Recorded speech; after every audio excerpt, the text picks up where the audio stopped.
Assalamu alaikum to everyone. Good evening. I hope all of you are quite well by the grace of the Almighty, and I am also well. Now I am going to start my class, so be attentive and enjoy the class. আমরা আজকে গ্রামারের কিছু অত্যন্ত গুরুত্বপূর্ণ বিষয় নিয়ে আলোচনা করব, যেগুলোর মাধ্যমে আমরা আমাদের যে কোনো রাইটিং পার্ট খুব নির্ভুলভাবে করতে পারবো, এবং আমরা যখন ইংরেজিতে কথা বলি তখনও কিন্তু আমরা এই জায়গাটা খুব ক্লিয়ার ভাবে দেখতে পারবো। হেয়ার ইউ ক্যান সি, এখানে আমরা 30টা বাক্য রেখেছি, যে বাক্যগুলা দিয়ে আমি গত ক্লাসে একটা দেখিয়েছিলাম।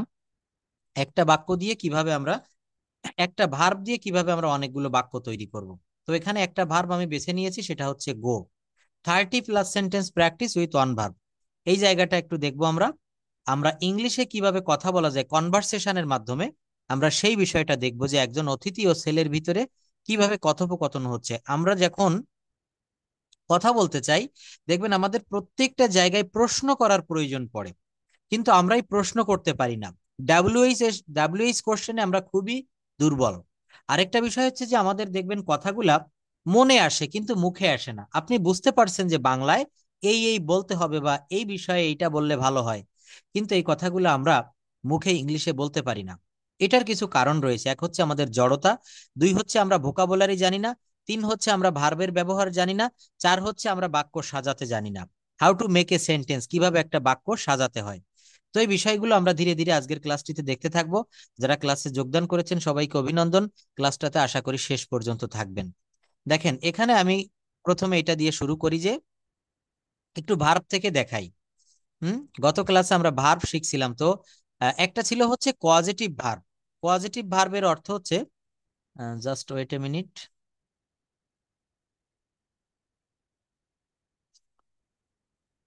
ওকে, আমরা সম্ভবত টেন্স দেখেছিলাম, হ্যাঁ, টেন্স, ট্রান্সলেশন এন্ড প্রেজেন্টেশন। তো আমি আগে সেই জায়গাটাতে একটু দেখাই। ট্রান্সলেশনে যাব, টেন্সে যাব, তার আগে একটু আমরা ভার্বটা দেখে আসি। Have patience. Okay, positive verb, positive শব্দের অর্থ হচ্ছে প্রযোজক। সিনেমার যেমন প্রযোজক থাকে না, এখানেও কিন্তু প্রযোজক রয়েছে। প্রযোজকটা কেমন? নিজে কাজ না করে যখন অন্যকে দিয়ে কাজ করানো হয়, তখন তাকে কোয়াজেটিভ ভার্ব বলে। কি বলা হচ্ছে? কোয়াজেটিভ ভার্ব। দেখেন, নিজে কাজ না করে অন্যকে দিয়ে কোনো কাজ করিয়ে নেওয়া হয়, তখন সেটাকে কোয়াজেটিভ ভার্ব বলে। মা শিশুকে চাঁদ দেখাচ্ছেন। মা শিশুকে চাঁদ দেখাচ্ছেন, মা কি করছেন? নিজে না দেখে শিশুকে চাঁদ দেখাচ্ছে। আমি খাই আর আমি তাকে খাওয়াই, এই দুইটা বিষয় কি কখনো এক হবে? হুম। যেমন আমি জানি আর আমি তাকে জানাই, আমি দেখি আমি তাকে দেখাই, আমি আমার চুল কাটাই, আমরা সেলুনে গিয়ে চুল কাটাই না? তো নিজের চুল কখনো নিজে কাটা যায় না। এটা কি করি? আমি একজনকে নিয়োজিত করলাম। দেখেন, রাইজ মানে ওঠা, আবার রেইজ মানে ওঠানো। আমি যদি কখনো বলি please raise your hand, press বাটনে চাপ দিবেন যারা আমার কথাটার উত্তর দিতে চান। এটা হচ্ছে রেইজ, রেইজ মানে ওঠানো। হুম। শুইয়ে পড়া, আবার কাউকে শুইয়ে পড়ানো, ঘুমিয়ে দেওয়া। তো এই যে পজিটিভ ভার্ব, পজিটিভ শব্দের অর্থ হচ্ছে প্রযোজক ক্রিয়া। আমাকে সবাই শুনতে পারছেন clearly? Please let me know that.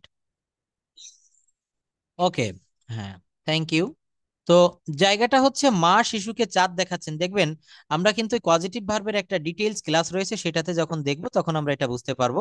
এটা হচ্ছে পজিটিভ ভার্ব। এরপর একটা দেখবো বি ভার্ব।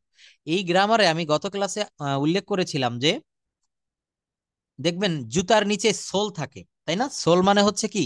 ওই জুতাটার প্রাণ, আত্মা, যেটাকে রুহু বলা হয়। একটা মানুষের ভিতরেও দেখবেন আমাদের বুকের বাম পার্শ্বে হাত দিয়ে দেখেন, এখানে ভাইব্রেশন হচ্ছে, সাউন্ড হচ্ছে। Sound and vibration is soul. এই যে শব্দ এবং কম্পন, এই হৃদস্পন্দন যদি বন্ধ হয়ে যায় কোনো মানুষের, তাহলে সে কিন্তু মৃত বলে গণ্য হবে। একটা বাক্যেও যদি আপনার ভার্বের ভুল হয়, তাহলে আপনার বাক্যটা ভুল হয়ে যাবে। আপনি দেখবেন সাবজেক্ট ছাড়া বাক্য হতে পারে, ভার্ব ছাড়া বাক্য হতে পারে, কিন্তু মানে সাবজেক্ট ছাড়া বাক্য হয়, অবজেক্ট ছাড়া বাক্য হয়, but you can not make a sentence without verb. You can't make a sentence without verb. Verb ছাড়া কিন্তু বাক্য তৈরি করা যায় না। তো যে সকল ভার্বের নিজস্ব কোনো অর্থ নেই এবং বিভিন্ন ধরনের সেন্টেন্স গঠনে প্রিন্সিপাল ভার্বের সাহায্য নেয়, এরা কি করে? আমরা এখন কোন ভার্ব দেখতেছি বলেন তো? Be verb. সবাই একটু ভালোভাবে মনে রাখবো, এখন আমরা কিন্তু বি ভার্ব পড়তেছি। তো বলা হচ্ছে যে ভার্বের নিজস্ব কোনো অর্থ নেই, বি ভার্বের কিন্তু নিজস্ব কোনো অর্থ হয় না। বি ভার্ব কেমন? 8টি। বি ভার্ব হচ্ছে 8 কাইন্ডস, মনে রাখবেন। এম, ইজ, আর, এর পাস্ট ফর্ম হচ্ছে অজ, অয়ার। বি স্বয়ং নিজে একটি ভার্ব। আরেকটি হচ্ছে B double E N, been. আরেকটা হচ্ছে B E I N G, being. বয়রস্বী অনুস্বর বিং। আরেকটি হচ্ছে বয়রস্বী দন্তান্ন, বিন। আমার ক্লাসটা যারা রেগুলার করবেন, গ্রামারের প্রত্যেকটা কর্নার, খুঁটিনাটি, ইনস অ্যান্ড আউটস ভালোভাবে শিখতে পারবেন। তো বললাম বিন, BEEN, বিন। আরেকটা হচ্ছে দেখেন এই যে হ্যাভ বিন, হ্যাঁ, হ্যাভ বিন, এটা কিভাবে হলো বলেন তো, হ্যাভ বিন। আরেকটা হচ্ছে হ্যাজ বিন। এই দুইটা কিন্তু বিন, দন্তন্য, BEEN বয়রসি দন্তন্য, বিন। আরেকটা রয়েছে দেখেন বিং, BEING। এই বিং মানে হচ্ছে চলমান, বি ভার্বের সঙ্গে যুক্ত করা হয়েছে ING, বিং। যেমন ইট ভার্বের সঙ্গে দিলাম ইটিং, আমি ভাত খাইতেছি, আই অ্যাম ইটিং রাইস। সে বাজারে যাচ্ছে, he is going to market. তারা ফুটবল খেলিতেছে, দে আর প্লেয়িং ফুটবল। এই প্লের সঙ্গে আইএনজি যুক্ত করে প্লেয়িং, ইটিং, ডুইং, রাইটিং, হ্যাঁ, ওয়াশিং। এখানেও কিন্তু বি ভার্বের পর আইএনজি যুক্ত করলে এটা হয়ে যায় বিং। যেমন খাবারটি খাওয়া হচ্ছে, the food is being eaten, passive mood হলো, তাই না? আর বিনটা কখন হয়, যেমন আমি একজন ডাক্তার হইয়াছি, I have been a doctor. কি বললাম? I have been a doctor, আমি একজন ডাক্তার হইয়াছি। হুম, বিষয়টা কিন্তু খেয়াল করবেন এভাবে। তো বলা হচ্ছে যে বি ভার্ব কাকে বলে, যে সকল ভার্বের নিজস্ব কোনো অর্থ নেই এবং বিভিন্ন ধরনের সেন্টেন্স গঠনে প্রিন্সিপাল ভার্বকে সাহায্য করে, তাকে বি ভার্ব বলে। বি ভার্বগুলো প্রিন্সিপাল ভার্বকে সেন্টেন্স গঠনে সাহায্য করে, যেমন বি ভার্বগুলোকে হেল্পিং ভার্ব বা অক্সিলারি ভার্ব বলা হয়। মনে রাখবেন, এই বি ভার্বগুলোকে হেল্পিং ভার্ব বা অক্সিলারি ভার্ব বলা হয়। দেখেন, আমি গত ক্লাসে আপনাদের সামনে বলেছিলাম, একটা মানুষের যদি একটি হাত নাও থাকে, মানুষটা বেঁচে থাকে। কোনো মানুষের যদি গালে দুইটা দাঁত পড়ে যায়, সমস্যা হয় না, সে বাঁচতে পারবে। অনেকের মাথায় চুল থাকে না, সেও কিন্তু বেঁচে থাকে, তাই না? তো একটা মানুষের ভিতরে সোল বা আত্মাটা যদি বেরিয়ে যায়, সে বাঁচবে না। অর্থাৎ আপনাকে ভার্বের ব্যবহারে ভুল হলে আপনি সব জায়গায় আপনার ভুল হয়ে গেল। সাবজেক্ট ছাড়া বাক্য তৈরি করা যায় কেমন, এখানে আমি একটু যদি দেখি, এখানে লিখলাম RICE, rice, rice is eaten, EATEN। কি লিখলাম দেখেন, রাইস ইজ ইটেন, হ্যাঁ। এইটার অর্থ হচ্ছে ভাত খাওয়া হয়। এখানে ভাত কে খায়, আমি কিন্তু কারো নামটা লিখিনি। আমি কি কারো নাম লিখেছি? শুধু লিখেছি রাইস ইজ ইটেন, ভাত খাওয়া হয়। কে খায়? আমি কারো নাম লিখিনি। সাবজেক্ট ছাড়া বাক্য হতে পারে। আমি যদি এখানে বলি হি লাভস, সে হাসে, আই গো, আমি যাই। আমি কিন্তু কোনো ভার্ব, সাবজেক্ট আর ভার্ব ব্যবহার করেছি, কোনো অবজেক্ট ব্যবহার করিনি। আই ইট, আমি খাই। আমি কি খাই? আমি কি খাই, কোনো কিছুর উল্লেখ করেছি? নো। আমি ভাত খাই কি আমি অন্য কোনো খাবার খাই? এখানে বললাম সাবজেক্ট আর ভার্ব। আই ইট, আই মানে আমি, সাবজেক্ট, আর ইট মানে খাই। রাইস ইজ ইটেন, এখানে সাবজেক্ট বাদ পড়েছে। এই রাইসটা হচ্ছে এখানে objective form. I eat rice, আমি ভাত খাই। Rice is eaten by me, ভাত আমার দ্বারা খাওয়া হয়। দেখেন, তাহলে সাবজেক্ট ছাড়া বাক্য হয়, অবজেক্ট ছাড়া বাক্য হয়। সাবজেক্ট মানে হচ্ছে কর্তা, অবজেক্ট মানে হচ্ছে কর্ম, ভার্ব মানে ক্রিয়া। তো এই ভার্ব ছাড়া কখনো বাক্য হয় না। তাই বলছে যে বি ভার্ব গুলো প্রিন্সিপাল ভার্বকে সেন্টেন্স গঠনে সাহায্য করে। বি ভার্ব গুলো কি করে, এইগুলো আপনাদের কাছে এখন আমি প্রশ্ন রাখবো, আপনাদেরকে বলতে হবে, খুব মনোযোগ দিয়ে শুনবেন। বি ভার্ব গুলো প্রিন্সিপাল ভার্বকে সেন্টেন্স গঠনে সাহায্য করে, এজন্য বি ভার্ব গুলোকে হেল্পিং ভার্ব বা অক্সিলারি ভার্ব বলা হয়। টেন্স অনুযায়ী বি ভার্বের বিভিন্ন রূপ দেখেন, অ্যাম, ইজ, আর, হ্যাজ বা হ্যাভ বিন বা হ্যাজ বিন, অজয়ের। পাস্ট পারফেক্ট টেন্সে এটা হচ্ছে হ্যাড, HAD, পাস্ট পারফেক্ট টেন্সে হ্যাড। আমি যদি এখানে হ্যাবের 5টা করে ফর্ম রয়েছে, প্রত্যেকটা ভার্বের আমরা জানি 3টি করে form, eat, ate, eaten, do, did, done, go, went, gone. কিন্তু আসলে ফর্ম কয়টি? ফর্ম হচ্ছে 5টি। কিভাবে আমি আপনাদের একটু দেখাই। HAVE, আমি এটা বড় করে দিব, আগে লিখি। হ্যাভ, এর পাস্ট ফর্ম হচ্ছে HAD, হ্যাড। এর পাস্ট পার্টিসিপাল ফর্ম হচ্ছে HAD, had, have, had, had. এর ভার্ব এর পর আইএনজি, কন্টিনিউয়াস ফর্ম হচ্ছে হ্যাভিং, HAVING, হ্যাভিং। আর থার্ড পারসন ফর্ম হচ্ছে, আমরা অনেকে বলি হ্যাপস, HAVES। কেন বললাম, এটা একটা আমি লিখে দেখাই, একটু খেয়াল করবেন। হুম, এটা হবে হচ্ছে হ্যাভ, সরি, HAVES, হ্যাভস। আরেকটা লিখবো হচ্ছে has, have, has, HAS, just okay. তো এখানে আমি দেখেন হ্যাভ ভার্বের ফর্মগুলো লিখছি, একটু গুরুত্ব দিয়ে দেখবেন, আমরা অনেকেই কিন্তু এটা পারি না, খুব ইজি একটা বিষয়। এখানে আমি লিখেছি হ্যাভ ভার্বের 5টা ফর্ম। হ্যাভ মানে আছে বা থাকা, হ্যাভ কিন্তু একটা বহুরূপী ভার্ব। হ্যাভ কিন্তু একটা বহুরূপী, এক এক জায়গায় এক এক রূপ ধারণ করে। আমরা গ্রামারে দেখেছি যে হ্যাবের 102 প্রকার অর্থ হয়, 102 প্রকার, আপনারা অবাক হয়ে যাবেন জেনে। কিন্তু আমরা গ্রামারে বা আমাদের স্পোকেন ইংলিশে সাধারণত 10 থেকে 12 রকমের ব্যবহার করে থাকি, বাদ বাকিগুলা ব্যবহার হয় না বললে চলে। হ্যাভ মানে কিন্তু খাওয়াও হয়। যেমন আপনার সামনে আমি খাবারটা দিয়ে বলছি প্লিজ হ্যাভ ইওর মিল। কি বললাম? Please have your meal, please have the food. এখানে হ্যাভ মানে আছে বা থাকা না, আমি আপনাকে বলছি দয়া করে খাবারটি খেয়ে নিন, প্লিজ হ্যাভ দ্য ফুড। আমরা বলি না please take your food, take the food. Take মানে কিন্তু আমরা জানি লওয়া বা নেওয়া, নো, টেক মানে খাওয়াও হয়। যাক, আমি এখানে ফিরে আসি। হ্যাভ মানে আছে বা থাকা, এইটার কিন্তু আমরা 5টা ফর্ম দেখব। হুম, হ্যাভ মানে আছে বা থাকা, হ্যাড মানে ছিল বা খেয়েছিলাম হয়। আবার এই হ্যাডটা হচ্ছে পাস্ট পারফেক্ট টেন্সের হ্যাড। আর এটা হচ্ছে মানে হ্যাবের পর আইএনজি, যেটাকে বলা হয় ইটিং, গোয়িং, রানিং। হ্যাঁ, আমি দৌড়াচ্ছি, আই এম রানিং। আমি খাচ্ছি, আই এম ইটিং। আমি যাচ্ছি, I am going, I am going. হ্যাঁ, প্রোনাউন্সিয়েশন আমাদের কারেক্ট করতে হবে। তো এটা হচ্ছে হ্যাভিং, মনে রাখবেন এটা হচ্ছে ফোর্থ ফর্ম অর্থাৎ চতুর্থ ফর্ম ভার্বের। আর আরেকটা লিখেছে হচ্ছে হ্যাপস। যেমন থার্ড পারসন ফর্ম কাজে লাগে আমরা সবাই জানি, আই ইট রাইস, আমি ভাত খাই, প্রেজেন্ট ইনডেফিনিট টেন্স। আর এই প্রেজেন্ট ইনডেফিনিট টেন্সের সাবজেক্ট যদি থার্ড পারসন সিঙ্গুলার নাম্বার একজন হয়, তাহলে এখানে আমরা ভার্বের পরে এস বা ইএস দেই। যেমন সে ভাত খায়, হি ইটস রাইস, তাই না? তো এখানে কি আমরা বলতে পারি যে হি হ্যাপস? যদি বলা হয় তার একটা গাড়ি আছে, হি হ্যাজ এ কার। আর যদি বলা হয় তার কোনো গাড়ি নেই, বা যদি বলা হয় যেমন হ্যাবের থার্ড পারসন ফর্মকে আমরা হ্যাভস হ্যাভস ব্যবহার করতে পারবো, হ্যাভস মানে হ্যাবের পরে এস দিতে পারবো। এখানে যেমন ইট হচ্ছে মূল ভার্ব, এর পরে এস দিয়েছি, মূল ভার্বের পরে শুধু এস যোগ করেছি। এখানে কি হ্যাবের পরে এস যোগ করা যায়, হ্যাভস করা যায়? যায় না। কেন যায় না? এই হ্যাবের এই হ্যাবের থার্ড পারসন ফর্মটা হচ্ছে হ্যাজ। এটা কোথায় কাজে লাগে জানেন? যখন আমি হ্যাভ ভার্বের do verb, be verb, have ভার্বের ব্যবহার দেখাবো, তখন বুঝতে পারবেন। যেমন যদি বলা হয়, আমি একটু বাক্যটা লিখে দেখাই আপনাদের এখানে।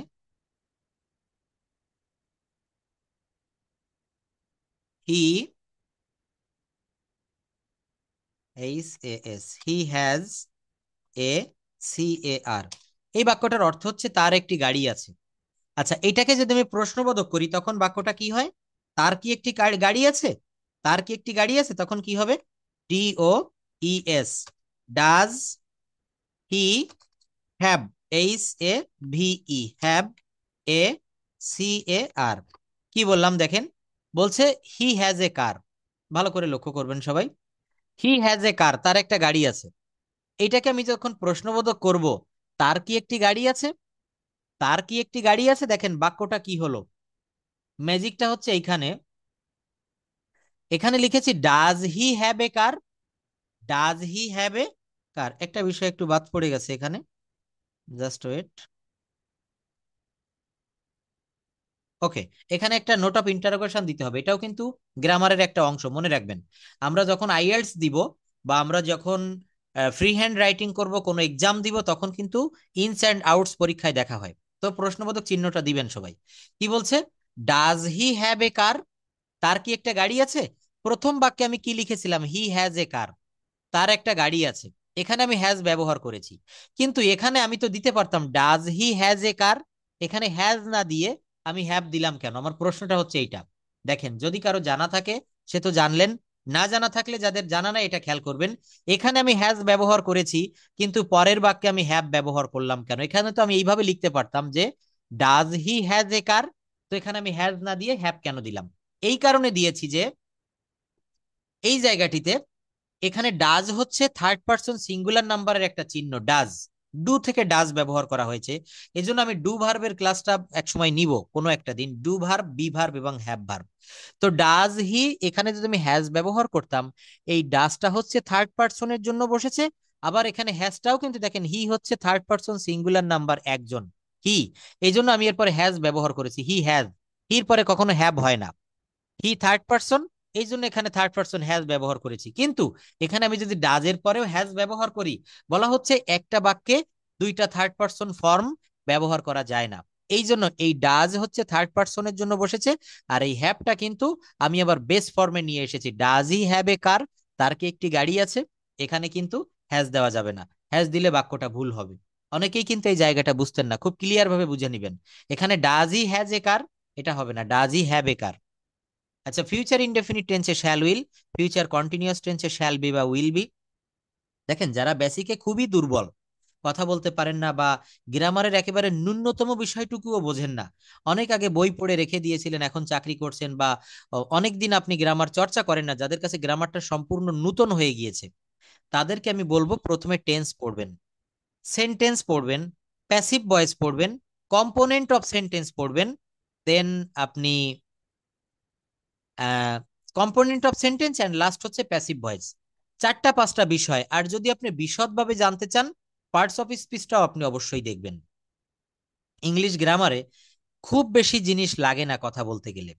আমরা যে কথাগুলা বলি এগুলা কিন্তু অল্প কিছু গ্রামার জেনে আমরা কথা বলি।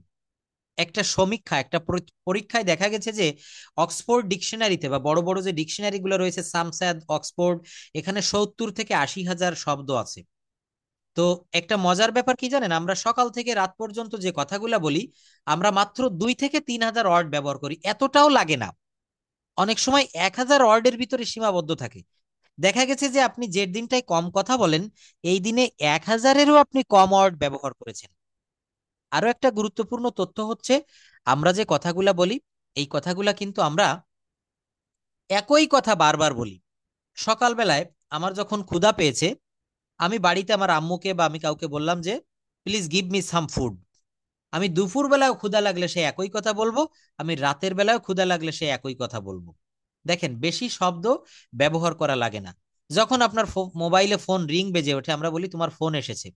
এই কথাগুলো যতবার ফোন আসে ততবার আমরা বলি। একটু আমার কথাটা চোখ বন্ধ করে কল্পনা করে দেখেন যে স্যার কি বলল, আসলে সত্য কিনা। বেশি ওয়ার্ড বা বেশি সেন্টেন্স আমরা ব্যবহার করি না। তো গোছানো পদ্ধতিতে যদি ইংরেজি শেখা যায়, খুব দ্রুত কথা বলা যায়। আচ্ছা দেখেন, এখানে বলা হচ্ছে যে বি ভার্ব বা এর যে ফর্মগুলো সেগুলো দিয়েছি, এখানে একটু খেয়াল করবেন। আরো বলা হচ্ছে first list of verbs collected online, এখানে সংগ্রহ করেছি যেগুলা। অ্যারাইজ মানে হচ্ছে ওঠা, জেগে ওঠা, অ্যারোজ অ্যারাইজেন। অ্যাওয়াক মানে জেগে থাকা, অ্যাওক অ্যাওকেন। বি মানে হওয়া, এই দেখেন বি মানে হওয়া। আমরা এই ভার্ব ফর্ম গুলো জানবো, যেমন এইটা দেখেন বিয়ার মানে বহন করা, BEAR বিয়ার। এর V2 হচ্ছে বোর, BORE বহন করেছিল বা বহন করেছিলাম। আর এটা হচ্ছে বর্ন, BORNE বহন করিয়াছে বা করিয়াছি। মনে রাখবেন এই V3 এর অংশের বাংলা অর্থ অনেকেই জানি না। এটা হচ্ছে কাজটি করা হইয়াছে, that has been done, that has been done. যদি বলা হয় I have eaten rice, eat ভার্বের V3 ব্যবহার করলাম, এর অর্থ কি জানেন? আই হ্যাভ ইটেন রাইস, আমি ভাত খেয়েছি। এর অর্থটা কি হবে? আমি ভাত খেয়েছি, খেয়েছি, করেছি, গিয়েছি। V3 এর অর্থ হচ্ছে কাজটি করা হইয়াছে, কৃত। দ্যাট হ্যাজ বিন ডান, যেটা করা হয়েছে। খুব ভালোভাবে আমার কথাগুলো যদি পারেন, পাশে খাতা কলম থাকলে, নোটবুক থাকলে একটু নোট করে নিবেন। আমাকে সবাই ভালোভাবে শুনতে পাচ্ছেন? সালমা, সুলতানা, পিঙ্কি, প্লিজ সবাই একটু। আচ্ছা, আমার শব্দটা যদি শুনতে সমস্যা হয়, স্ক্রিন যদি না দেখা যায় আমাকে একটু বলবেন। খুব গুরুত্বপূর্ণ আলোচনা, বেসিকে যারা দুর্বল দেখেন। বিয়ার মানে বহন করা, বিয়ার বোর বর্ন। আচ্ছা, বিড মানে আদেশ করা, বিড বিড অথবা বেড বিডেন।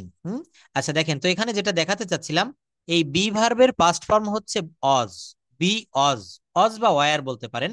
আর এর V3টা হচ্ছে বিন।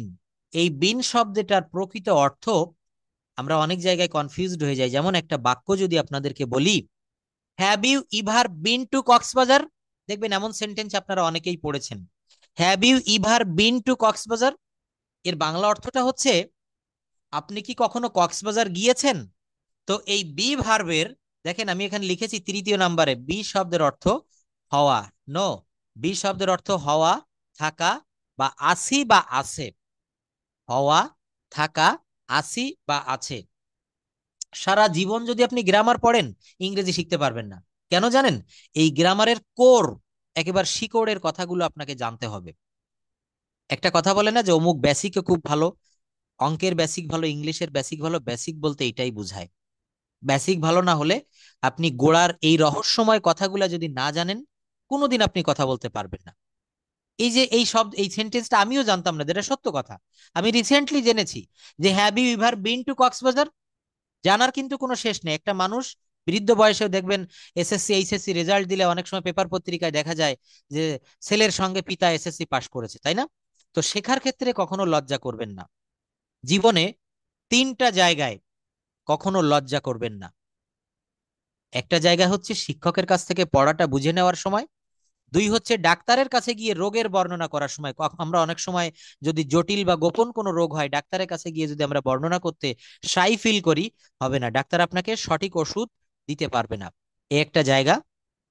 আর আরেকটা জায়গা হচ্ছে খাওয়ার টেবিলে বসে, যখন কোনো রিলেটিভের বাসায় গিয়েছেন, আপনি ভাত খাচ্ছেন, আপনি যদি পেট চুরি করে খান, তিনি ভাত দেওয়ার আগেই যদি বলেন যে না না না না না, আর দেওয়া লাগবে না, এটা আপনারই ক্ষতি থাকবে, ক্ষুধাটা আপনারই থেকে যাবে।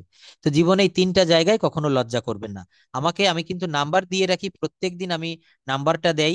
যদি কেউ আমার হোয়াটসঅ্যাপে যোগাযোগ করেন, দেখবেন আমি হয়তো একটু দেরি হতে পারে, কিন্তু আমি প্রত্যেকের প্রশ্নের উত্তর দেওয়ার চেষ্টা করি। এটা খুব টাফ ব্যাপার, আমাদের অনেকগুলা ব্যাচ থাকে, অনেক স্টুডেন্ট। তারপরও কিন্তু আমি হয়তো আজকের আপনার কথার উত্তর দিতে পারলাম না, পরবর্তীতে আমি উত্তর দেই। অনেকেই রিকোয়েস্ট করে, স্যার এইটার উপরে ক্লাস নিবেন, স্যার মডেলের উপরে ক্লাস নিবেন। আমি হয়তো তাৎক্ষণিকভাবে নিতে পারি না, কিন্তু দেখবেন 2-5 দিন দেরি হলেও আমি ক্লাসগুলো নেই। একজন বলেছে, রিকোয়েস্ট করেছে, স্যার ন্যারেশনের ক্লাস নিবেন। আমি অবশ্যই ক্লাসটা নিব, কিন্তু ন্যারেশনের ক্লাসটা স্বাভাবিক নেই না কেন? আমরা যারা বেসিকে দুর্বল, যখনই আমি ন্যারেশনের ক্লাস নিব, তখন আপনি বেসিকটা আপনার খুব কঠিন মনে হবে। তো এখানে সবাই দুর্বল তা না, আমি বেসিকের জন্য পড়াচ্ছি, আমি ন্যারেশনের ক্লাসটাও নিব। আর বেশি যে ক্লাসগুলো হয় সেগুলো হচ্ছে বেসিকের উপরে। আরো একটা নিউজ আমি দিয়ে দেই, সোহাগ স্যার কিন্তু আপনাদের দেখবেন অ্যাডভান্স লেভেলের ক্লাসগুলো নিচ্ছে, 9টা থেকে 10টায় হয়।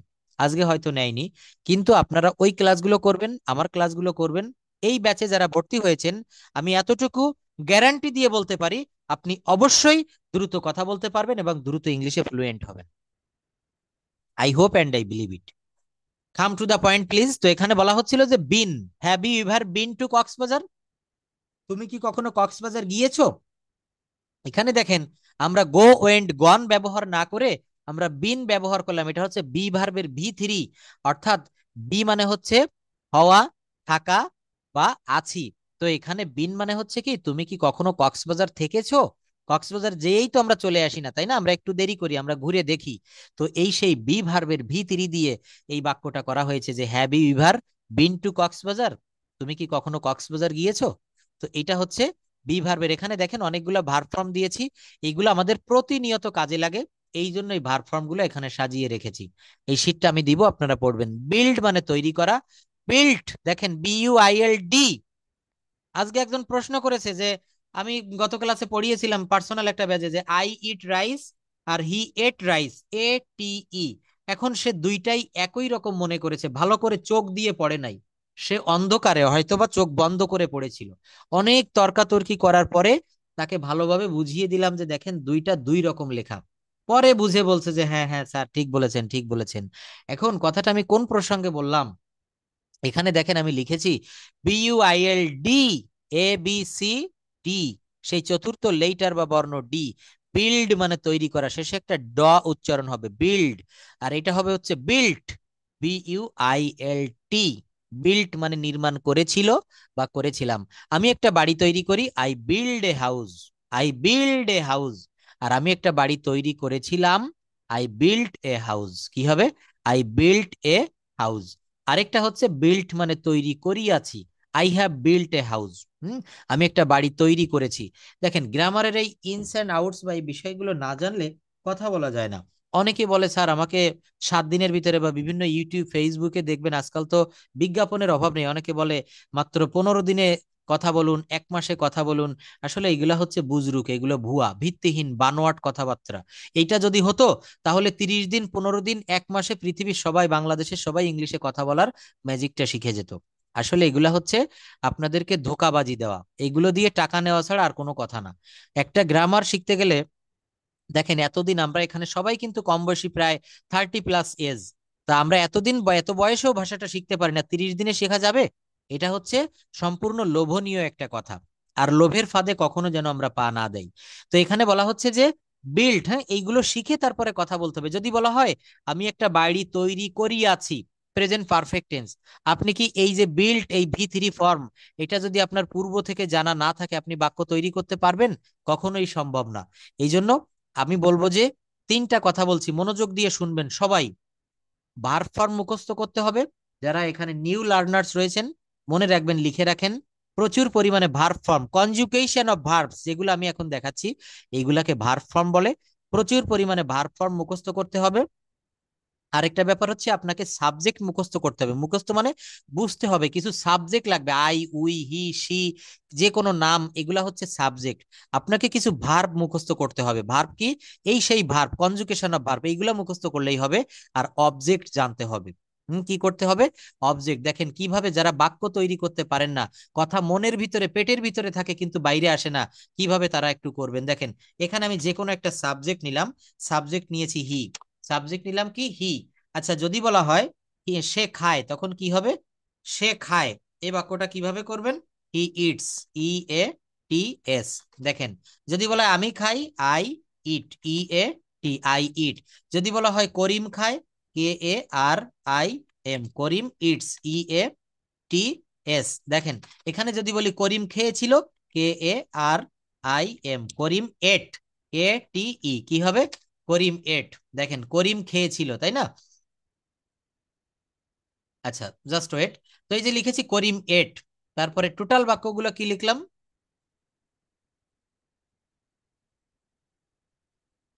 ওকে, টোটাল টোটাল বাক্যগুলো সব লিখেছি হি ইটস। আমি এখানে কি কি নিয়ে এসেছি? সাবজেক্ট আর ভার্ব। হি হচ্ছে সাবজেক্ট, ইটস হচ্ছে ভার্ব। এখানে আপনি অবজেক্ট ইচ্ছা করলে দিতে পারেন, he eats rice, he eats biryani, he eats an apple, Apple, হ্যাঁ, হি ইটস অ্যান এগ। আপনি যা কিছু এখানে বসাতে পারেন। তার মানে কি? আপনাকে ভোকাবুলারি মুখস্থ করতে হবে। আর ভোকাবুলারি বলতে মেইনলি হচ্ছে ভার্বের ভোকাবুলারি। যে ইট, এরপর একটা এস দিয়েছি, এটা আপনাকে পূর্ব থেকে জানা লাগবে যে প্রেজেন্ট ইনডেফিনিট টেন্সে সাবজেক্ট যদি থার্ড পারসন সিঙ্গুলার নাম্বার একজন হয়, ভার্বের পরে এস বসে। পরবর্তীটায় কিন্তু আবার এস হবে না, আই ইট। দেখেছেন? তাহলে সাবজেক্ট লাগে আর ভার্ব লাগে, তাহলে বাক্য করা যায়। আমি খাই। যদি বলি তুমি যাও, ইউ গো। তারা যায়, দে গো। তারা খেলে, দে পেলে। তারা দেখে, দে অস। দেখেছেন? তাহলে এখানে সাবজেক্ট আর ভার্ব যদি আপনি জানেন, বাক্য তৈরি করা খুবই সহজ। একজন ফরেনারের সঙ্গে দেখা হলো। এখানে যারা ক্লাস করছেন অনেকেই বিভিন্ন কর্পোরেট জবে রয়েছেন, বিজনেসম্যান রয়েছেন। আপনার ফরেনারদের সঙ্গে কথা বলা লাগে, বা ফরেনাররা যখন আমাদের দেশে আসে তাদের সাথে আমাদের কথা বলা লাগে। এমন অনেক জায়গায় অনেক ফোন পাই আমরা প্রতিদিন, যে স্যার আমি কথা বলতে পারছি না। তো কথা বলতে পারবেন কিভাবে? আপনাকে আগে বাংলা থেকে ইংরেজিতে বাক্য সাজানো শিখতে হবে। কি করতে হবে বলেন? বাক্য সাজানো শিখতে হবে। যেমন একটা বাক্য বললাম, আমি ভাত খাই, লিখলাম আই মানে আমি, ভাত ইংরেজি হচ্ছে rice, R I C E, আমি ভাত, আই রাইস, আর খাই ইংরেজি কি? ই এ টি। আমি ভাত খাই, আই রাইস ইট। বাক্যটা কি হলো? অবশ্যই হয়েছে, কিন্তু এটা ভুল হয়েছে। এটা কি হয়েছে বলেন? এটা ভুল বাক্য লিখেছি, আই রাইস ইট। কিন্তু বাক্য কিভাবে সাজাতে হয়? বাংলায় ঠিক যেভাবে ভার্ব থাকে, মানে বাক্য সাজানো থাকে, ইংরেজিতে সেভাবে সাজানো যায় না। ইংরেজিতে সেভাবে সাজানো যায় না, আপনাকে একটু ব্যতিক্রম ভাবে সাজাইতে হবে। কেমন করে? আমি ভাত খাই, এইটাকে আপনাকে বলতে হবে আমি খাই ভাত। আমি ইংরেজি আই, খাওয়া ইংরেজি ইট, E A T, sorry, E A T, I eat. আর ভাত ইংরেজি হচ্ছে rice, R I C E. কি হলো? I eat rice. দেখেন, আই ইট রাইস, আমি ভাত খাই। তো এটা কি করলাম? আই ইট রাইস, আমি খাই ভাত। আমি স্কুলে যাই, কি করবেন? আই স্কুল টু গো, আমি স্কুলে যাই। কিন্তু এভাবে বাক্য সাজাবেন না। অ্যাফার্মেটিভ সেন্টেন্সে বলা হচ্ছে সাবজেক্টের পরে ভার্ব দিতে হবে। সাবজেক্টের পরে ভার্ব দিতে হবে। আমি স্কুলে যাই, আমি যাই স্কুলে, আই গো টু স্কুল। আমি ভাত খাই, আমি খাই ভাত। আমরা ফুটবল খেলি, আমরা খেলি ফুটবল। এভাবে যখন সাজাবেন, বড় বড় বাক্যও কিভাবে সাজাতে হয় সেটা দেখাবো। তো এইভাবে মূলত আমাদেরকে বাক্য সাজাতে হবে। কি একটু হলেও ধারণাটা পাচ্ছেন কিভাবে বাক্য সাজাতে হয়? বিকাশ চন্দ্র, হুম, এক্সিকিউটিভ।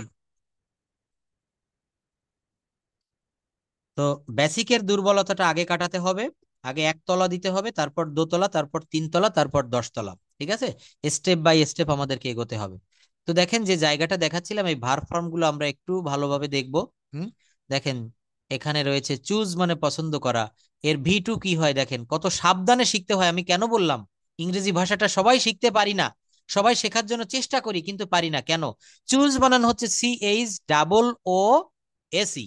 আর চুজ V2 হচ্ছে CHOASE, একটা ই বাদ যাবে, একটা বাদ দিতে হবে।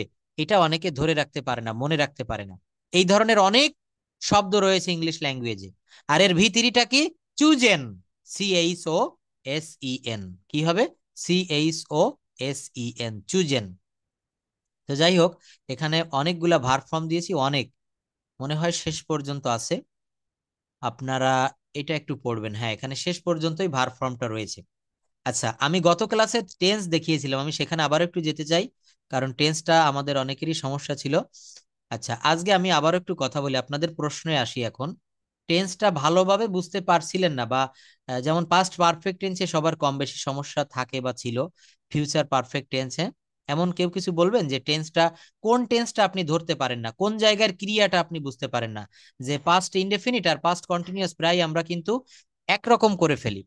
নাসরিন আপা একটু বলবেন প্লিজ, যে কোথায় আমাদের সমস্যাটা বেশি থাকে টেন্সের? হ্যাঁ বলুন, আপনার এখানে খুবই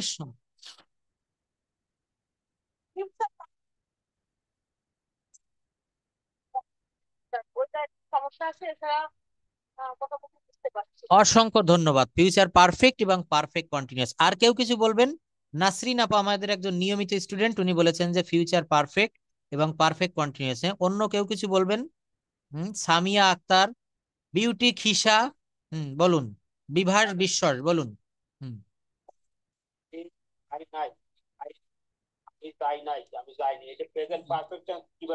ধন্যবাদ, ধন্যবাদ, অনেক ভালো প্রশ্ন, দুইটা প্রশ্ন পেলাম। আর একটি প্রশ্ন নিব, বলুন কারো কোনো প্রশ্ন আছে? আয়েশা সিদ্দিকা, এরপর আবার প্রশ্ন নিব, তিনটা বুঝাবো, তিনটা প্রশ্নের উত্তর দেওয়ার পর আবার আসবো। আর কেউ কিছু বলবেন? দেখেন, আমি একটা কথা বলি, প্রশ্ন করা শিখবেন জীবনে সব জায়গায়, কখনো ঠকবেন না। আমরা কি করি শুনেন, আমরা প্রচুর, ধন্যবাদ, আমি তিনটার বেশি প্রশ্ন নিব না, কারণ তিনটা বুঝাইতে অনেক টাইম লাগবে। আচ্ছা, তাহলে আমি প্রথমে নাসরিন আপা যে প্রশ্নটা করেছে সেই প্রশ্নে আমি চলে যাই। উনি বলেছেন ফিউচার পারফেক্ট এবং ফিউচার পারফেক্ট কন্টিনিউয়াস। আমি এখনই এটা 5 মিনিটে বুঝাই দিব। তো আমি যে কথা বলছিলাম, প্রশ্ন করবেন, হ্যাঁ, জীবনের সব জায়গায় কিন্তু প্রশ্ন করতে হবে। যারা প্রশ্ন করে হাতে গোনা কয়েকজন, ইনারাই কিন্তু প্রতিদিন প্রশ্ন করে। আর যারা করে না, তারা কোনোদিনই দেখেছি করে না, তাদেরকে আমি চিনতেই পারি না যে আমার ব্যাচে ছিল বা পড়েছিল, আমার হোয়াটসঅ্যাপে কখনো নক দিয়েছে। এটা করবেন না, প্রশ্ন করবেন। টিচারকে সবসময় ব্যস্ত রাখতে হয়। একটা কথা আছে না, মৌচাকে আপনি যদি এখানে ঢিল না ছোড়েন, সে কিন্তু মধু পড়বে না। তো এখানে আপনাদের টিচারকে দিয়ে প্রশ্ন করতে হয়, টিচারকে দিয়ে মানে পরিশ্রম করিয়ে নিতে হয়। আচ্ছা, তিনটা প্রশ্ন পেয়েছি, আমি প্রথম প্রশ্নটা চলে যাবো, যদি প্রশ্ন না থাকে একটু মনে করাই দিবেন। কি বললাম? Just wait.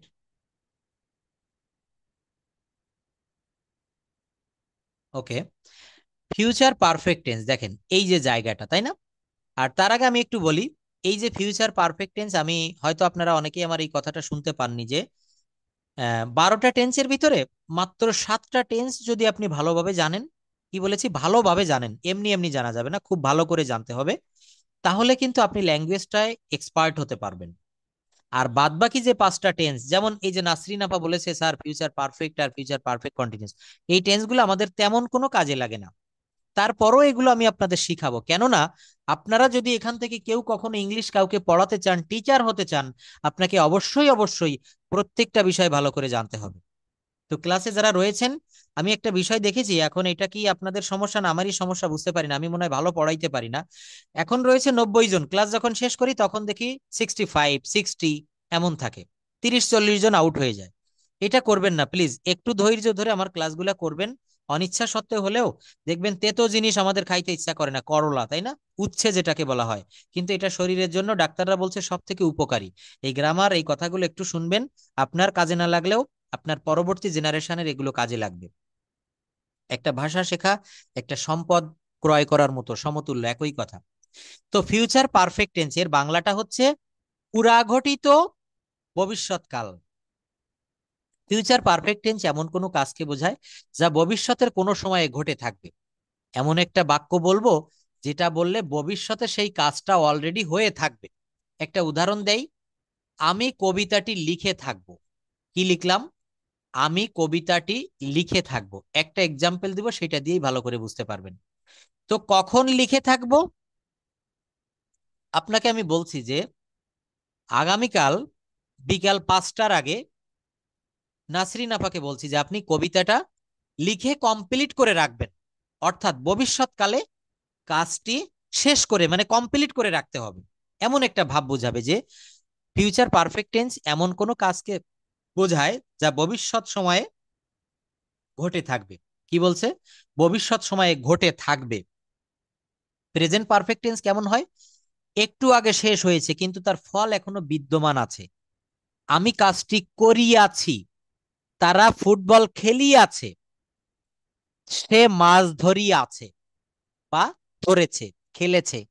আমরা টেন্সটা একটু কনফিউশনে পড়ে যাই এইখানে, আমরা এই ক্রিয়ার অর্থটা বুঝতে পারি না। প্রচুর ফোন পাই যে আজকে একজন বলতে স্যার পাস্ট ইনডেফিনিট আর পাস্ট কন্টিনিউয়াস এর বাংলাটা নিয়ে একটু কনফিউশন। আমি বললাম কেমন? বললে যে আমি ফুটবল খেলছি আর আমি ফুটবল খেলেছি।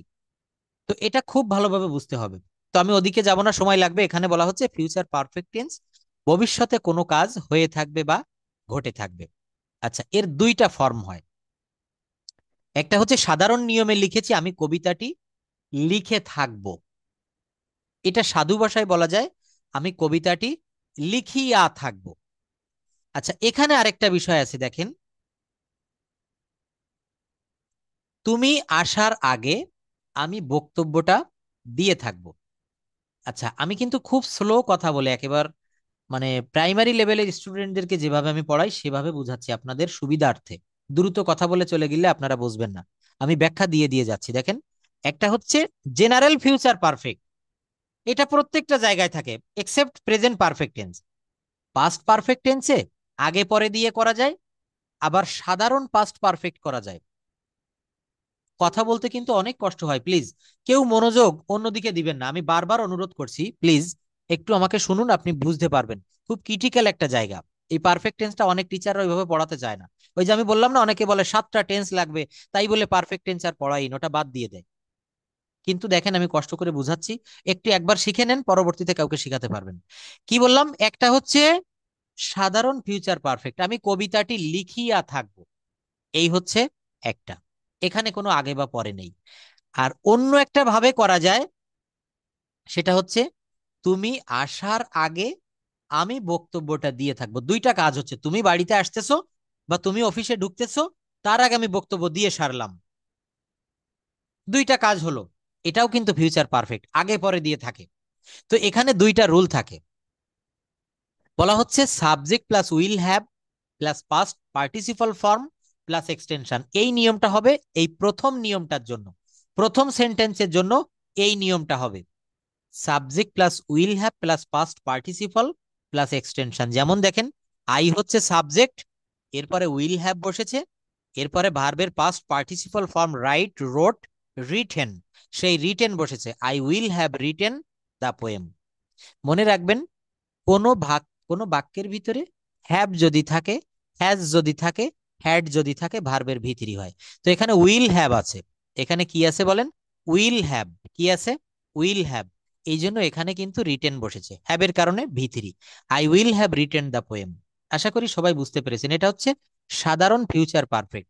আর আগে পরে দিয়ে যদি থাকে, I will have given the speech, দেখেন এটাও কিন্তু, এটা হচ্ছে মূলত ফিউচার পারফেক্ট। ওই উপরে কেবল যেটা বুঝালাম এখানেও তাই লিখেছি, I will have given the speech, give মানে দেওয়া, গিভেন মানে হচ্ছে দিয়েছি, কমপ্লিট হয়ে গেছে দেওয়া। I will have given the speech, আমি বক্তব্যটা দিয়ে সারবো, দিয়ে ফেলবো। কি? Before you come. দেখেন, এখানে মনে রাখতে হবে যে এই দুইটি কাজ যদি পাশাপাশি সময়ে কখনো থাকে ফিউচার টেন্সে, ঠিক পাস্ট পারফেক্ট টেন্সের মতো, তো যে কাজটি আগে হচ্ছে, দুটি কাজের ভিতর যে কাজটি আগে সম্পন্ন হবে সেইটার ট্রান্সলেশন করবেন ফিউচার পারফেক্ট টেন্সের নিয়মে। আর যে কাজটি পরে হবে, দেখেন বিফোরের পরে আরেকটা ক্লজ, আরেকটা বাক্য অংশ, ক্লজের অর্থ কি বলেন? বাক্য অংশ। ইউ কাম, এটাও কিন্তু একটা বাক্য অংশ, মাত্র দুইটা ওয়ার্ড নিয়ে একটা বাক্য হয়েছে। তো পরের, বিফোর বা আফটারের পরে যে অংশটা থাকবে, অর্থাৎ যে কাজটি পরে হবে, সেটা হবে প্রেজেন্ট ইনডেফিনিটের নিয়মে। অনেকে বলেন যে স্যার শিখতেছি ফিউচার টেন্স, এখানে ইনডেফিনিট আসবে কেন? নো, গ্রামারের রুলটাই এরকম। ফিউচার পারফেক্ট টেন্সে যদি দুটি কাজ পাশাপাশি সময়ে হয়, যে কাজটি আগে হবে সেটা future perfect tense shall have বা উইল হ্যাভ প্লাস ভার্বের ভি3। আর যে কাজটি পরে হবে সেটা প্রেজেন্ট ইনডেফিনিট। যেমন I will have given the speech before you come. তুমি আসার আগে আমি বক্তব্যটি দিয়ে থাকবো। আমি যেভাবে বুঝালাম এখানে কি কারো কোনো বুঝতে সমস্যা আছে? খুব স্পষ্টভাবে বলবেন। দেখেন, এর থেকে ভালোভাবে কিন্তু বোঝানো যায় না। যারা এখানে টিচার আছেন, অনেকে বিভিন্ন স্কুল কলেজের টিচার আছেন, ইংলিশটা শেখার জন্য ক্লাস করছেন, কথা বলতে কিন্তু অনেক পরিশ্রম হয়। আমার মাথার উপরে ফ্যান চলছে, আমি সবকিছু ঠিক আছে, কিন্তু আমার কায়িক পরিশ্রম হচ্ছে না, কিন্তু আমার মানসিক পরিশ্রম, ব্রেনের উপরে প্রেসার পড়ে। তো একটা বিষয় যখন আমি পরিশ্রম করে একবার দুবার বুঝাবো, মনোযোগটা এদিক ওদিকে দিবেন না প্লিজ। 24 ঘন্টার ভিতরে 1টি ঘন্টা আমাকে দিবেন, আর বাকি 23 ঘন্টা আপনার। আচ্ছা, পয়েন্টে আসি। তাহলে ফিউচার পারফেক্ট টেন্সটা আশা করি আপনারা শিখতে পেরেছেন। আর সেকেন্ড যে রুলটা, এই রুলটা হয় হচ্ছে একই রুল, শুধু দেখেন এই বিফোর বা আফটার। মনে রাখবেন, এই বিফোরের পূর্বে অর্থাৎ বিফোরের আগে শ্যাল হ্যাভ বা উইল হ্যাভ এর ব্যবহারটা সেরে ফেলতে হবে। আর যদি এখানে আফটার থাকে, আফটারের পরে গিয়ে শ্যাল হ্যাভ বা উইল হ্যাভ হবে। যদি বলা হয় তুমি আসার পরে আমি বক্তব্যটা দিয়ে থাকবো, তুমি আসার পরে আমি বক্তব্যটা দিয়ে থাকবো, তাহলে কি হবে? I will have given the speech. Sorry, এটা হবে হচ্ছে তুমি আসার পরে আমি বক্তব্যটা দিয়ে থাকবো। তাহলে এখানে কোন কাজটি আগে হচ্ছে? তুমি আসার পরে আমি তুমি আসছো আগে, তাহলে এটা হবে হচ্ছে ফিউচার পারফেক্টের নিয়মে। I give the speech after you will have come. অর্থাৎ মনে রাখবেন, আফটারের পরে শ্যাল হ্যাভ বা উইল হ্যাভ এর ব্যবহার, আর বিফোরের আগে শ্যাল হ্যাভ বা উইল হ্যাভ এর ব্যবহার। আরো একটু ক্লিয়ার করি, এই দুইটা কাজের ভিতরে যে কাজটা আগে হবে সেটা আপনি ফিউচার পারফেক্টের নিয়মটা ব্যবহার করে ট্রান্সলেশন করবেন, কোনো দিকে খেয়াল করা লাগবে না। আর যেটা পরে হবে সেটা প্রেজেন্ট ইনডেফিনিট। এটা হচ্ছে ফিউচার পারফেক্ট। আচ্ছা, আরেকটা হচ্ছে ফিউচার পারফেক্ট কন্টিনিউয়াস টেন্স, তাই না? দেখেন, এই ধরনের টেন্স গুলা না আমাদের কিন্তু খুব বেশি লাগে না। ফিউচার পারফেক্ট টেন্সের একটা যদি বলি, ঘন্টা না বাজা পর্যন্ত ছাত্ররা ক্লাস করতে থাকবে, শিক্ষক আসার পূর্ব পর্যন্ত ছাত্রটি অঙ্কটি করতে থাকবে, এই ধরনের বাক্য আমাদের ডে টু ডে লাইফে লাগে না। এই জন্য দেখবেন অনেক শীট পত্রে অনেক অনলাইন টিচার বা অনেকে এইগুলা মানে এর উপরে ফোকাস করতে চায় না। তো এখানে আমি একটু দেখাই, বলা হচ্ছে যে ফিউচার পারফেক্ট কন্টিনিউয়াস টেন্স। আমি একটু পারফেক্ট কন্টিনিউয়াস টেন্সটা বলি। আরো একটা বিষয় আপনাদের খেয়াল রাখতে হবে, আমি এখন পড়াচ্ছি ফিউচার পারফেক্ট কন্টিনিউয়াস টেন্স, এই সঙ্গে সঙ্গে আপনাদেরকে প্রেজেন্ট পারফেক্ট কন্টিনিউয়াস টেন্স এবং পাস্ট পারফেক্ট কন্টিনিউয়াস টেন্স সম্পর্কে ধারণা রাখতে হবে। তাহলে একই সাথে একই সময়ে তিনটা টেন্স আমরা শিখে যাব। ওকে? তো এখানে বলা হচ্ছে ফিউচার পারফেক্ট কন্টিনিউয়াস টেন্স চলমান কোনো কাজকে বোঝায় যা ভবিষ্যতের কোনো নির্দিষ্ট সময় ধরে ঘটতে থাকবে। দেখেন, বলেছে হচ্ছে চলমান কোনো কাজকে বোঝায় যা ভবিষ্যতের কোনো নির্দিষ্ট সময় ধরে ঘটতে থাকবে। ভবিষ্যতে দুটি কাজ হলে যে কাজটি আগে চলতে থাকবে সেটা ফিউচার পারফেক্ট কন্টিনিউয়াস টেন্স হয়, এবং যেটা পরে হবে সেটা সিম্পল প্রেজেন্ট টেন্স হয়। সেটা কি হয়? সেটা সিম্পল প্রেজেন্ট টেন্স হয়। মনে রাখবেন, দুটি কাজ হলে যে কাজটি আগে চলতে থাকবে, যে কাজটি আগে চলতে থাকবে, এতটুকু মনে রাখলে আর কিছু লাগবে না। যে কাজটি আগে চলতে থাকবে সেটা ফিউচার পারফেক্ট কন্টিনিউয়াস টেন্স, সেখানে শ্যাল হ্যাভ বিন বা উইল হ্যাভ বিন হবে। আচ্ছা, এবং যেটা পরে হয় সেটা সিম্পল প্রেজেন্ট হবে। এখানেও কিন্তু উপরে আমি একই কথা বলেছি যে ফিউচার পারফেক্ট টেন্সের ভিতরে যে কাজটি আগে সম্পন্ন হয়ে যাবে সেটা future perfect tense shall have বা উইল হ্যাভ প্লাস ভার্বের ভি3। আর যে কাজটি পরে হবে এটা হচ্ছে প্রেজেন্ট ইনডেফিনিট টেন্স। এখানেও কিন্তু প্রেজেন্ট ইনডেফিনিট, এই সিম্পল প্রেজেন্ট টেন্সের অর্থ যা, প্রেজেন্ট ইনডেফিনিট টেন্সের অর্থ তাই। আমরা একটা বাক্য দেখি, তুমি ফিরে না আসা পর্যন্ত আমি কাজটি করতে থাকবো। কি বললাম? তুমি ফিরে না আসা পর্যন্ত আমি কাজটি করতে থাকবো।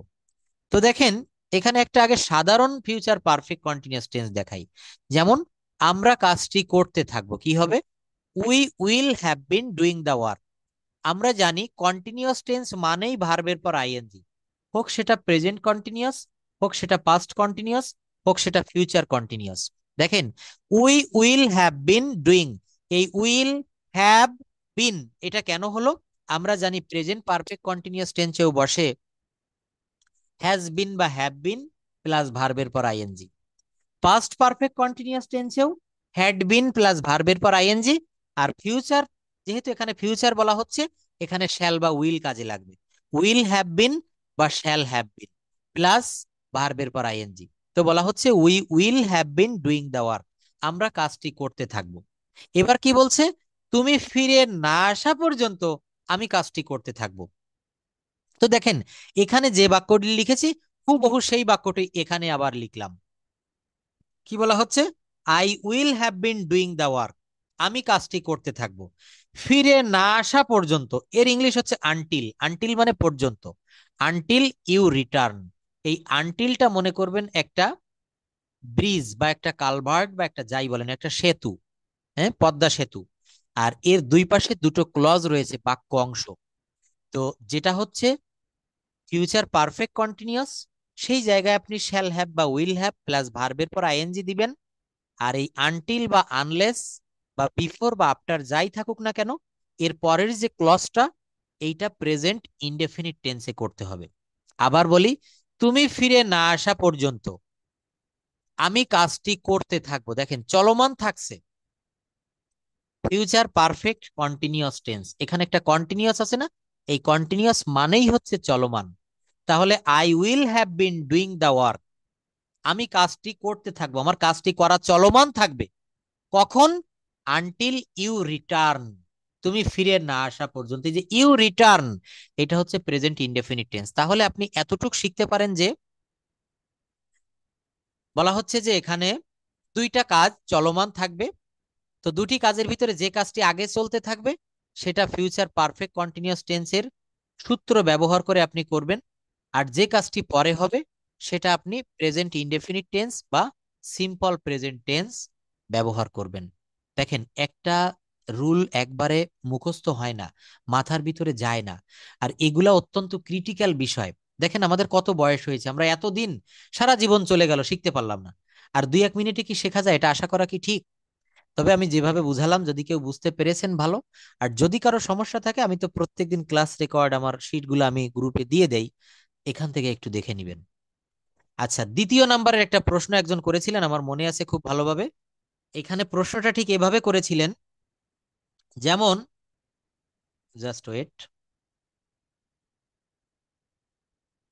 দেখছেন লোক কমতে শুরু করেছে, কমা শুরু হয়ে গিয়েছে। এখন 79 জন রয়েছেন, 90-92 জন ছিল। আমি এত কষ্ট করে কাদের জন্য বুঝাচ্ছি বলেন? আমি ক্লাসটা এখন কেটে দেই, আমার দরকার নেই কষ্ট করে আর বুঝানোর। এইগুলো আসলে বুঝিয়ে কি লাভ হবে বলেন?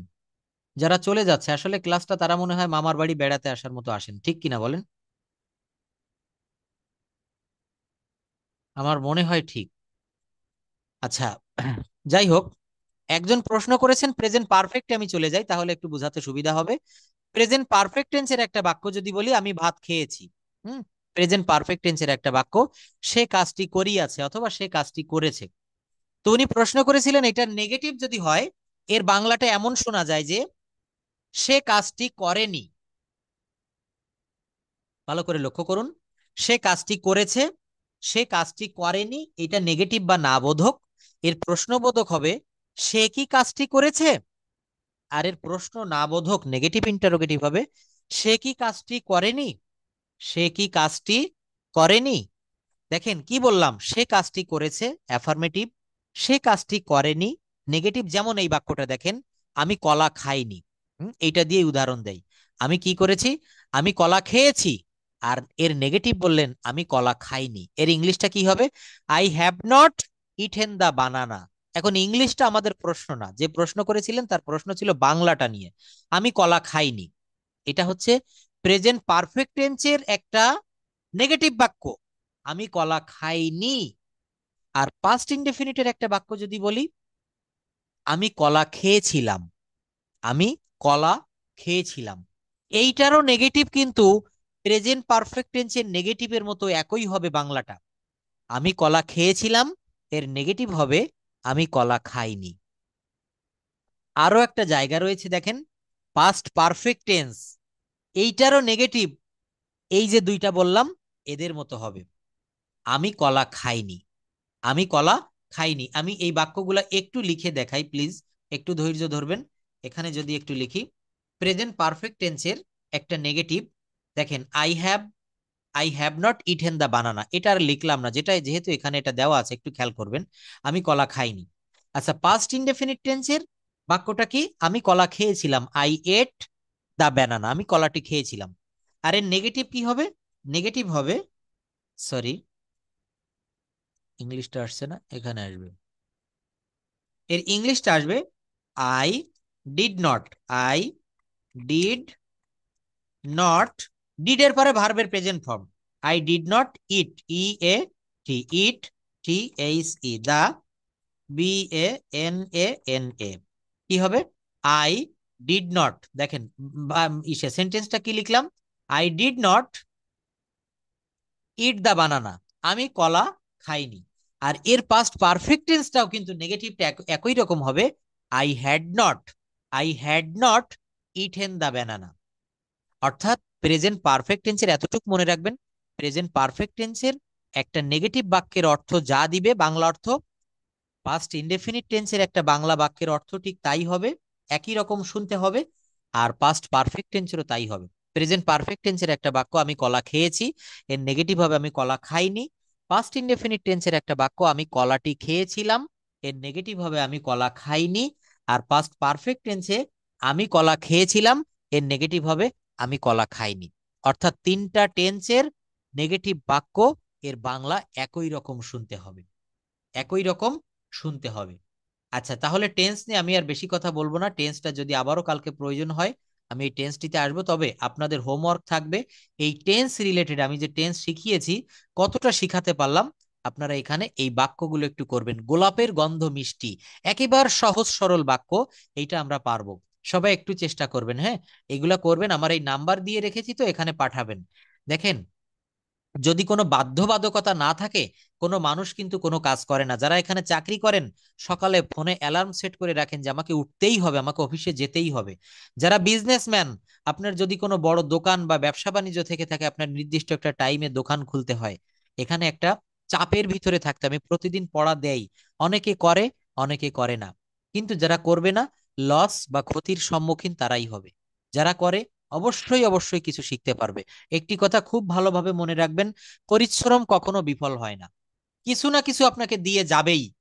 তো এই যে দেখেন, গোলাপের গন্ধ মিষ্টি, the smell of the rose is sweet, তোমরা ভাগ্যবান, ইউ আর লাকি, সূর্য পশ্চিম দিকে ওঠে, ঘোড়ার কি শিং আছে, তুমি কি তাকে চেনো, তুমি কি চা পান করো, তোমরা কি শক্তিশালী, কুকুরটি ঘেউ ঘেউ করছে, রহিম মাছ ধরছে, আমি একটি বই কিনেছি, শামীম অঙ্কটি করেছে। এখানে বিভিন্ন টেন্স ব্যবহার করে এই বাক্যগুলো আমি সাজিয়েছি। আপনারা পারলে এগুলো একটু করবেন, আমার হোয়াটসঅ্যাপ নাম্বারে এগুলা পাঠাবেন, হ্যাঁ। যারা ল্যাঙ্গুয়েজটাই খুবই দুর্বল, আমার সঙ্গে একটু কথা বলবেন, মাঝে মাঝে আমার এই নাম্বারটাতে যোগাযোগ রাখবেন। আমি দেখেন অনেক ব্যস্ততার ভিতরেও, বিশেষ করে রাতে ব্যাচগুলো থাকে তো, দিনের বেলায় কিন্তু বিভিন্ন স্টুডেন্ট কে কি করলো, কতটা পারছে কতটা পারছে না, অনেকেই হোয়াটসঅ্যাপে কাজগুলা পাঠায়, এগুলো আমি দেখি, তার রিপিট করি, আমি রিপ্লাই দেই। তো নাম্বারটা রাখবেন, কোনো প্রকার কোনো সমস্যা হলে বলবেন। আমি এখন আরো অনেকগুলা স্পোকেনের রুল দেখাবো, আপনারা চলে যাবেন না। আর আরেকটা বিষয় হচ্ছে, যারা নিয়েছেন ধন্যবাদ, আমি প্রতিদিন কথাটাই বলি, সোহাগ স্যারও আপনাদের বলেছে, এটা হচ্ছে আমাদের সোহাগ স্যারের বই, হ্যাঁ। যারা নিয়েছেন তাদের কাছে আপনারা শুনে দেখবেন, যারা নেন নাই, বইটা অনেক ভালো। সবাই তো জগতে নিজের মালামালটার খুব গুণকীর্তন করে, এটাই স্বাভাবিক, কিন্তু আসলে বইটা আপনাদের জন্যই বলছি যে অনেক অথেন্টিক একটা বই হবে। বাজারে প্রচলিত যে বইগুলা, দেখেন এখানে স্পোকেনের একটা পার্ট সাজিয়েছি, grammar, pronunciation, spoken writing, vocabulary. এই স্পোকেনটা আপনারা ভালোভাবে শিখতে পারবেন বাসায় বসে নিজে নিজে, ভোকাবুলারিটাও আপনারা দেখতে পারবেন, হ্যাঁ। তো যারা বইটা নিতে চাচ্ছেন, যদি নিয়েন, আজকেও কয়েকজন নিয়েছেন আমার কাছ থেকে, স্যারের ওয়েবসাইট থেকে অর্ডার করবেন, এখান থেকে আপনারা নিতে পারবেন। আচ্ছা, এখন আমি স্পোকেনের কিছু রুল আপনাদেরকে একটু দেখাই, যেগুলো আমাদের দৈনন্দিন জীবনে প্রয়োজন হয়। আমি আরেকটা বিষয় একটু 1 মিনিটে দেখাই। দেখেন, ডায়লগ করতে হবে। তোমার নাম কি, এটা কি হবে বলেন তো? এটা what's your name, what is your name, তোমার নাম কি। তো এখানে অতিথি, একজন সবুজ একটা ছেলে, সে অতিথি হয়ে এসেছে, সে বলছে যে আমার নাম সবুজ। কি বলছে? আমার নাম সবুজ। তাহলে কি হবে? মাই নেম ইজ সবুজ। অতিথি আরো প্রশ্ন করেছে, তুমি কি করো সবুজ? তাহলে তুমি কি করো, এইটা প্রশ্ন কি হবে? What do you do, what do you do, তুমি কি করো? সবুজ বলছে আমি পড়াশোনা করি। সবুজ কি বলছে? আমি পড়াশোনা করি।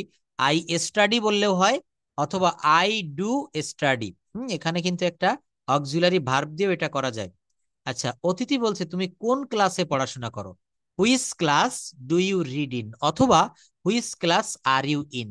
সবুজ বলছে আমি সপ্তম শ্রেণীতে পড়ি। কোন শ্রেণীতে পড়ি? আমি সপ্তম শ্রেণীতে পড়ি। তো দেখেন, আই রিড ইন ক্লাস 7, অথবা বলা যায় আই অ্যাম ইন ক্লাস 7, অথবা শুধু এতটুকু বললে হয় ইন ক্লাস 7। বিষয়টা দেখেন, আমরা সবাই কিন্তু কথা বলার চেষ্টা করি, ইংরেজিতে ফ্লুয়েন্ট হতে চাই, কিন্তু পারি না। কেন জানেন? প্রশ্ন করতে পারেন না। আমার বাসা খুলনায়, সোহাগ স্যার আর আমি বরিশালে থাকি। তো বলছে যে আমরা গত সপ্তাহে বাড়ি থেকে বাসা থেকে আসার সময় আমাদের বাসে দুজন ফরিনার উঠলো। তারা ইউকে থেকে এসেছে, 60 গম্বুজ মসজিদ পরিদর্শন করতে গিয়েছিল। তো বাইদি বাই আমাদের পাশের সিটে তারা বসলো। এখন কন্ডাক্টর যখন ভাড়া নিতে এসেছে, এখন কন্ডাক্টরকে ভাড়া বলছে যে how much the fair. Fair মানে হচ্ছে ভাড়া। তখন কন্ডাক্টর তো হাউ মাচ দা ফেয়ার এর অর্থ তো সে বোঝে না। 2-3 বার বলার পরে যখন বুঝলো না, তখন আমরা তাদেরকে হেল্প করলাম, কন্ডাক্টরকে বললাম যে ভাই ওনারা বলতে চাচ্ছে ভাড়া কত। তো তারপরে দেখলাম কন্ডাক্টর আরো কি করলো, সে একটু চালাকি করলো, ওনাদের কাছ থেকে মনে করলো যে এরা তো বুঝবে না, ভাড়াটা বেশি নিল। আমরা সেটাও মানে মিউচুয়াল করলাম। কিন্তু বিষয়টা হচ্ছে পরবর্তীতে তাদের সঙ্গে আমরা কথা বললাম। যখন আমরা এসে এখানে নামলাম, নামার পরে তারা একটা হোটেলে যেতে চাচ্ছে, আবাসিক হোটেলে থাকবে, রাত্রি যাপন করবে। তো আমরা কিন্তু তাদের সেই হোটেলেও পৌঁছে দিয়ে আসলাম। ইজি বাই, ওই যে অটো রয়েছে তাদের সঙ্গে কথা বলছে, তারা তো ইংলিশে বলছে, কিচ্ছু বুঝতে পারছে না আমাদের দেশীয় লোকজন, এবং ব্রিটিশ অ্যাকসেন্টটা মোটেই বুঝতে পারছে না। তাদেরকে হেল্প করলাম। সর্বশেষ তারা আমাদেরকে থ্যাঙ্কস এ লট বললো, এবং আরো অনেক আমাদের ফেসবুক আইডি বা আমাদের যোগাযোগ করার জন্য হোয়াটসঅ্যাপ নাম্বার অনেক কিছু নিল। তো দেখেন এখানে বিষয়টা কিভাবে সহজ হলো, এবং সব থেকে বড় কথা আমরা দুজন খুব আনন্দ অনুভব করলাম যে দুজন ফরিনারের সঙ্গে কথা বলে। তো এই যে ফরিনার, আমি প্রশ্ন করেছিলাম যে how is our country, how is Bangladesh, এর অর্থ কি? বাংলাদেশ কেমন? আপনাদের কাছে বাংলাদেশ কেমন লাগছে?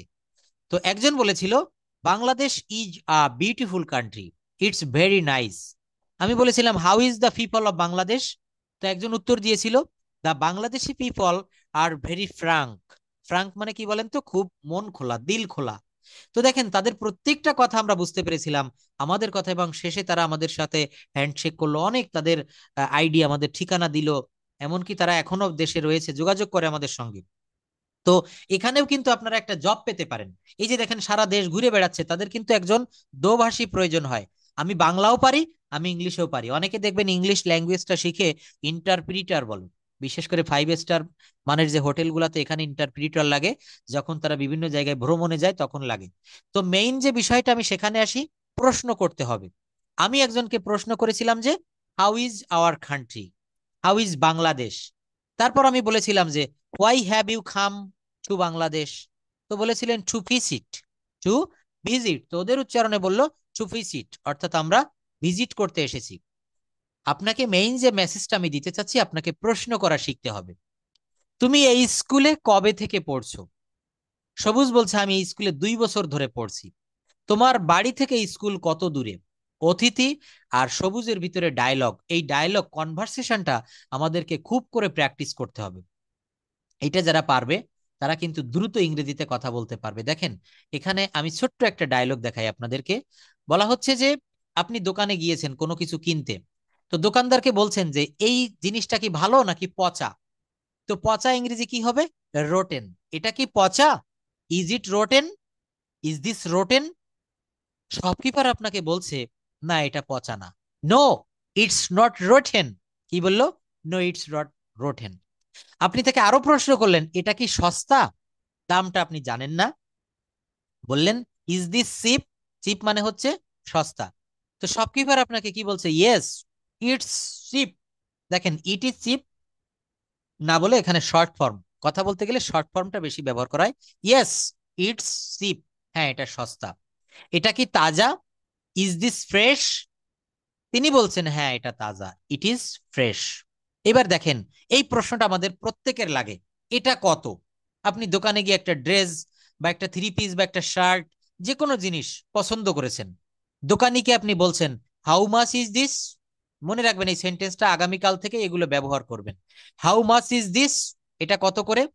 দোকানি আপনাকে বলছে এটা 100 টাকা, ইটস 100 টাকা। অথবা ইট কস্ট টাকা।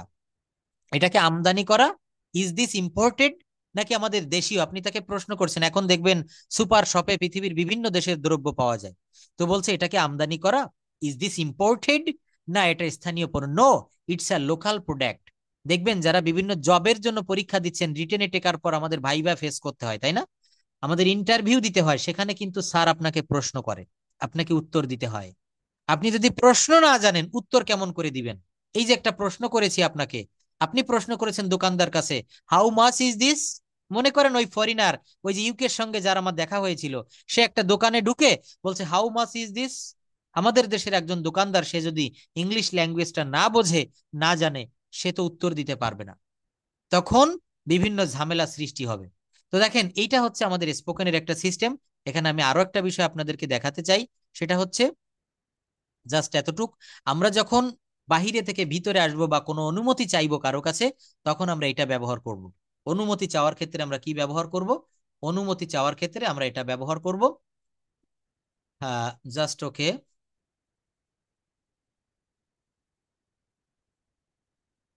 Just wait.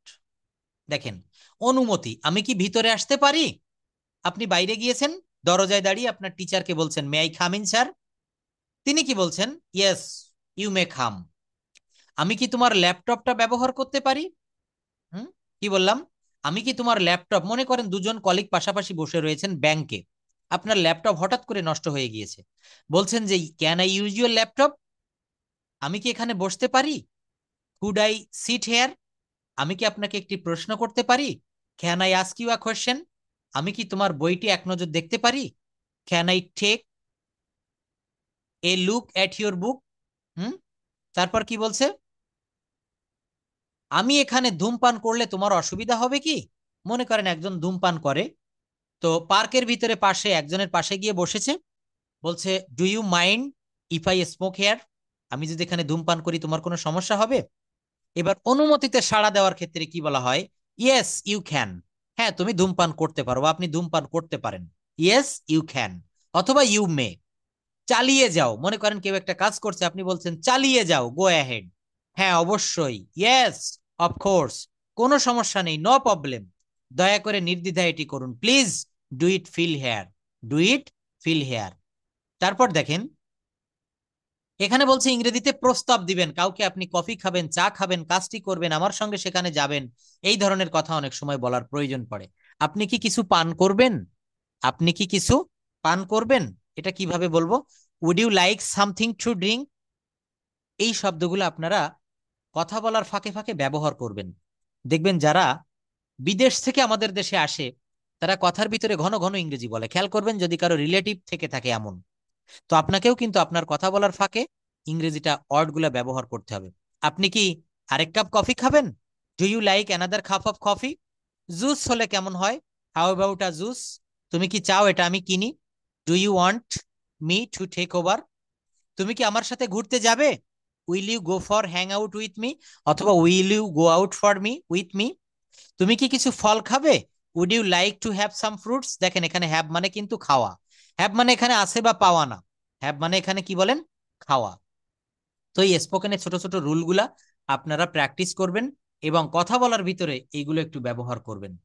এগুলো ব্যবহার করলে আপনাদের কথা বলাটা, স্পোকেন ইংলিশটা দ্রুত ডেভেলপ করতে পারবেন। আর এই যে আপনাদের হোমওয়ার্ক গুলো দিলাম, এখানে আপনারা গত ক্লাসে যদি ডে করে থাকেন তাহলে ডে 2 থাকলে আজকে থাকবে ডে 3। আর আজকে এই কনভারসেশনে যে শীটটা দেখালাম, এটা আগামী ক্লাস থেকে আপনাদেরকে করতে হবে। এই কনভারসেশন গুলো কিন্তু আমরা নিজেরা করব। আর এই ট্রান্সলেশন গুলো করলে দেখবেন একটা সময় 80-এর দশকে, 90-এর দশকে জিটিএম মেথড চালু ছিল বাংলাদেশে, গ্রামার ট্রান্সলেশন মেথড। প্রচুর পরিমাণে ট্রান্সলেশন করতে হতো। এইভাবে কিন্তু আমি মনে করি ভালো ইংরেজি শেখা যায়। তো সবাই এভাবে করবেন। আর যারা খুবই দুর্বল, যদি বিশেষ কোনো সাপোর্ট লাগে, আমার নাম্বারটি একটু নিয়ে রাখবেন কাইন্ডলি। আর স্যারের বইটাও যদি প্রয়োজন হয় আমার সঙ্গে যোগাযোগ করবেন। প্রবাসীরা যদি কেউ ক্লাসে থেকে থাকেন তাহলে আমার সঙ্গে যোগাযোগ করবেন। That's all for today. See you in the next class. Good night. আসসালামু আলাইকুম টু এভরিওয়ান। আল্লাহ হাফেজ।